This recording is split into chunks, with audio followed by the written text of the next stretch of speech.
नमस्कार दोस्तों, IFMS 3.0 पे एक नए ऑप्शन का अपडेट हुआ है जिसके बारे में आज इस वीडियो के माध्यम से चर्चा करने वाले हैं। तो सबसे पहले दोस्तों हमें DDO ID से IFMS 3.0 पे लॉगिन कर लेना है और यहाँ पे ऑप्शन दिखाई दे रहा है वर्क फ्लो कॉन्फ़िगरेशन। और जैसे इसके ऊपर हम टिक करेंगे तो नीचे यहाँ पे प्रोसेस टास्क असाइनमेंट, इस ऑप्शन पे हम टिक करके पेज के अंदर प्रवेश करेंगे और यहाँ पे प्रोसेस लिस्ट नाम का ऑप्शन दिखाई दे रहा है जिसके अंदर हमें कई ऑप्शन है जो उसकी लिस्ट दिखाई देंगी, जैसे treasury, objection, bill, employ, loan details, dependent, deduction and recovery, migrate employ verification और अलाउंस वगैरह, पेंशन से रिलेटेड। नीचे बहुत सारे ऑप्शन दिखाई देंगे दोस्तों, जिनके अंदर हमें मेकर, चेकर और अप्रूवर, ये तीनों रोल है दोस्तों वो बनाने हैं। दोस्तों जो फरवरी माह का सैलरी बिल बने थे जिनके अंदर किसी प्रकार का डिडक्शन, अलाउंस या कोई भी ट्रेजरी के द्वारा लगाएगा ऑब्जेक्शन इत्यादि कार्मिकों से संबंधित जो भी सेटिंग थी या कुछ चेंजिंग थे, तो वो हमने DDO ID से लॉगिन करके कर लिए थे। बट दोस्तों अब जो ये ऑप्शन अपडेट हुआ है इसके अंदर हमें जो भी ये लिस्ट शो हो रही है इसके अंदर हमें मेकर, चेकर और अप्रूवल, ये तीनों रोल अपडेट करने होंगे। और जिसको या आप मेकर या चेकर या अप्रूवर बनाओगे जिस हिसाब से, तो पहले मेकर के पास रिक्वेस्ट जाएगी, फिर उसके बाद में चेकर के पास रिक्वेस्ट जाएगी, फिर लास्ट में अप्रूवर के पास रिक्वेस्ट जाएगी। जिस कार्मिक को आप ये इनकी एम्प्लॉई ID सर्च करके जिसको ये रोल आप बनाओगे तो ये सारी प्रोसेस है ना उसी हिसाब से होगी।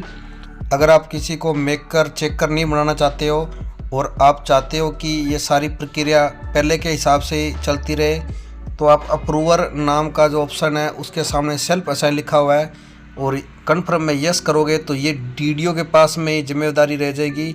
जिस प्रकार से आप DDO ID से लॉगिन करके पहले जो भी सेटिंग आपने की है आप उसी प्रकार से फिर दोबारा कर पाओगे। और मेकर, चेकर बनाने पर पहले जो रिक्वेस्ट है फिर मेकर के पास में जाएगी, फिर उससे फॉरवर्ड होकर चेकर के पास में जाएगी, फिर अप्रूवर के पास में आएगी, तो ये थोड़ी प्रक्रिया लंबी हो जाएगी।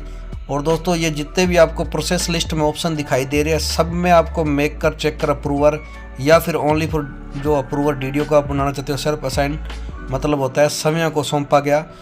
तो इस प्रकार से आपको ये सारी सेटिंग करनी है, नहीं तो आप डायरेक्ट जैसे पहले सैंक्शन में जाके या बिल्स में आप जो भी प्रोसेस या बिल रिवर्ट, ऑब्जेक्शन इत्यादि जो आप कर लेते थे बिना रोल अपडेट किए, आप वो अब चेंजिंग नहीं कर पाओगे। तो यह जितने भी ऑप्शन हैं इन सब में आपको ये रोल अपडेट करने हैं। और दोस्तों यहाँ पे जो पेंशन से संबंधित ऑप्शन है यहाँ पे लिखा रहा है पेंशन EWS, इनमें दोस्तों आप मेकर, चेकर और अप्रूवर ये तीनों रोल ज़रूर अपडेट करें। मेकर के अंदर दोस्तों आप अपने कार्यालय के अधीनस्थ जो कार्मिक जो पेंशन से संबंधित केस है जिनके बारे में उनको ज़्यादा ज्ञान हो, उनको आप यहाँ पे ये रोल मेकर का ज़रूर दें। और इसके बाद में आप चेकर का रोल भी उसी हिसाब से रोल है वो अपडेट करें जिन कार्मिक को पेंशन कैलकुलेशन, ग्रेजुटी इत्यादि की जानकारी हो। और फिर बाद में ये अप्रूवर का रोल है जो आप DDO को दो। तो यही मेरी दोस्तों राय है, आप सभी ऑप्शन में ओनली फॉर DDO मत कर देना, बाकियों में जो भी आपको उचित लगे। और आज के वीडियो के माध्यम से मैंने आपको जो जानकारी दी है, आपको जानकारी अच्छी लगी हो तो आप लाइक कर दें, चैनल को सब्सक्राइब कर दें। और भी आप अगर कमेंट करके कुछ पूछना चाहो तो कमेंट करके पूछ सकते हो। ये सभी जो दोस्तों ये सेटिंग है ये आपको ऑप्शन में ये करनी ज़रूरी है, बिना इनके आप कुछ भी चेंजिंग नहीं कर पाओगे। पहले जो फरवरी माह में आपने कर लिया, अब जो दोस्तों इन ऑप्शन में अपडेट हो रहा है।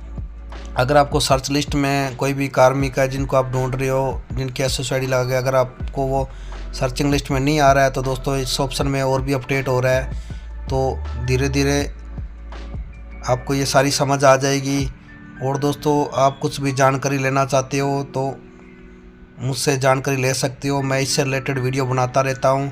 वीडियो देखने के लिए आपका बहुत बहुत धन्यवाद।